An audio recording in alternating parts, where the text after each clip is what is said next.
Hello students, I hope you guys are doing great. Last के 2-3 महीने बचे हैं कैट के लिए and this is the time where most of the working students start thinking कि sir क्या मैं लास्ट के 2 महीने में जॉब छोड़ दूं, क्विट कर दूं या मैं एक लॉन्ग लीव ले लूं so that no you can focus more on CAT और आपकी लास्ट की प्रिपरेशन अच्छे से हो जाए। So today's video I am going to focus about the different parameters based on which you should take this decision. Okay, आपको job छोड़ना चाहिए, नहीं छोड़ना चाहिए, क्या करना चाहिए, ये सारे पैरामीटर्स आज की वीडियो में डिटेल में डिस्कस करेंगे। So let's go ahead. A quick reminder, guys, is to subscribe the channel. Okay, hit the like button as well. Okay, if you like the content that we are posting, and yaad se bell icon दबा देना so that you are getting all the updates on a regular basis. Now, going ahead, okay, these are the parameters, okay, that we will discuss in detail. ये 5 parameters पे decide करना है हमको कि हमको job quit करना भी चाहिए या नहीं करना चाहिए in the last 2 months. पहली चीज तो ये बहुत ही इंपॉर्टेंट है, that is this your final attempt. अब फाइनल अटेम्प्ट का मतलब ये है कि भाई अगर आपने ये डिसाइड किया है कि आपको अपना एमबीए 2023 में स्टार्ट कर ही देना है, you don't want to delay it. Okay, आपको टॉप 10 कॉलेज नहीं मिला अगर, ओके, तो you are ready to compromise for top 15, okay, you are ready to compromise for top 20, top 30 या 40, ओके, बट आपको 2023 में आपका एमबीए स्टार्ट करना है। If this point is very clear to you, okay, so then you can think of quitting your job in the last 2 months ताकि आपकी प्रिपरेशन अच्छे से हो जाए। Okay, but let's say someone is saying that कि सर मैं इस बार जो हूँ वो सिर्फ और सिर्फ टॉप 10 के लिए या टॉप 15 के लिए फाइट कर रहा हूँ। If I don't get top 10 colleges, top 15 colleges, then I am going to go for another attempt, मैं एक और अटेम्प्ट दूंगा। तो ऐसे केस में ओके, जब आपको ये है कि आप आगे कंटिन्यू कर सकते हो, आप सेकंड अटेम्प्ट, थर्ड अटेम्प्ट दे सकते हो, so in that case you should not ideally quit your job. Okay, because वहाँ पे अगर आप जॉब क्विट करेंगे फिर आपको ब्रेक होगा, फिर वापस जॉब पे जाना, okay, that is also going to waste your time. और ये सब होते होते, क्योंकि कैट का रिजल्ट आएगा, इंटरव्यूज होंगे, ये सब होते होते नेक्स्ट ईयर का जून आ ही जाता है and then the next year CAT is going to be very close. So ideally okay, only for students जिनका ये फुल एंड फाइनल अटेम्प्ट है, जिनको अंडर एनी सर्कमस्टांसेस एमबीए 2023 में स्टार्ट करना है, they can think of this. Okay, that's one parameter. ये एक अकेला पैरामीटर नहीं है, और भी पैरामीटर्स है जैसे कि सिलेबस कंप्लीशन। सिलेबस कंप्लीशन का आइडिया ये है that if you are okay, if you are in a position कि जहां आपने almost 80% of the syllabus cover कर लिया है।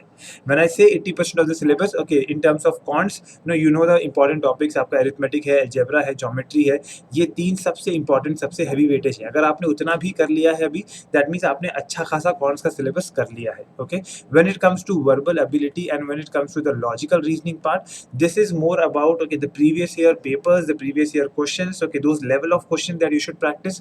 अगर आपने वहां पे आप कह सकते हो कि आपने अच्छे खासे पेपर सॉल्व किए हैं, लास्ट 20 ईयर्स के पेपर आपको आइडियली सॉल्व करके जाना चाहिए।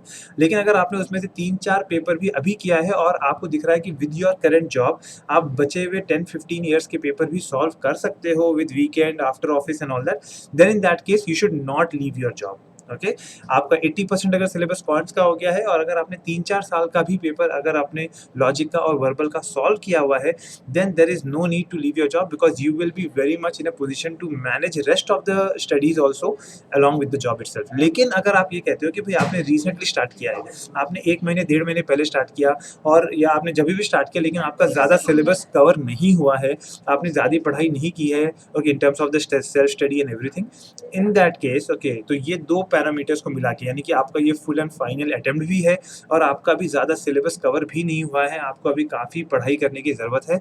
दीज 2 पैरामीटर्स में अगर आपका अभी यहाँ पे आंसर ये है that your final attempt, yes, syllabus completion, okay, not done 80%, okay, less than 80%, okay, in this case you should definitely think of quitting your job or taking a long leave from your job. Okay, because on the same lines अगर मैं mock analysis की बात करूँ, कई बार student मुझसे कहते हैं sir मुझे जॉब की वजह से टाइम नहीं मिल पा रहा है, I am not able to do mock analysis, okay, I am not able to give a lot of mocks, okay, weekend पे सर कुछ ना कुछ आ जाता है। तो भाई आप ये देखो कि अगर आप सीरियस आपका अटैम्प्ट होने वाला है, ये आपका फुल एंड फाइनल अटैम्प्ट है, तो you should at least give close to around 20-25 full length mocks और उस सारे मॉक्स को एनालाइज भी करने की ज़रूरत है। ओके, तो ये चीज़ें भी हमारी बहुत क्लियरली होनी चाहिए।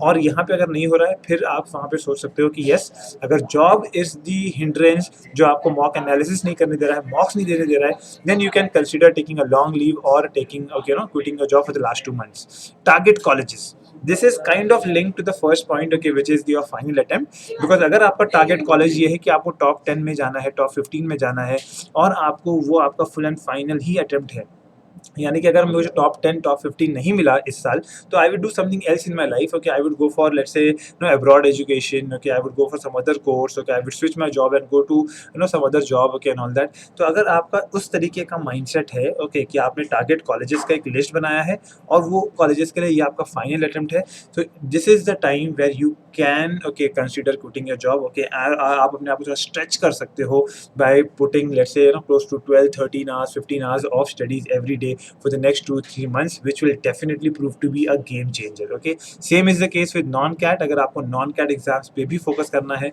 let's say you want to focus on snap equally or nmat equally or ift equally, but again आपको cat की पढ़ाई के साथ उसका time नहीं मिल रहा है, and the reason for no, not getting time is only because of your job. Okay, let's say you're doing everything else properly. Okay, आप बाकी टाइम मैनेजमेंट बहुत अच्छे से कर रहे हो, लेकिन जॉब ही आपका इतना हेक्टिक है जो आपको मॉक्स देने के लिए इतना टाइम नहीं दे रहा है।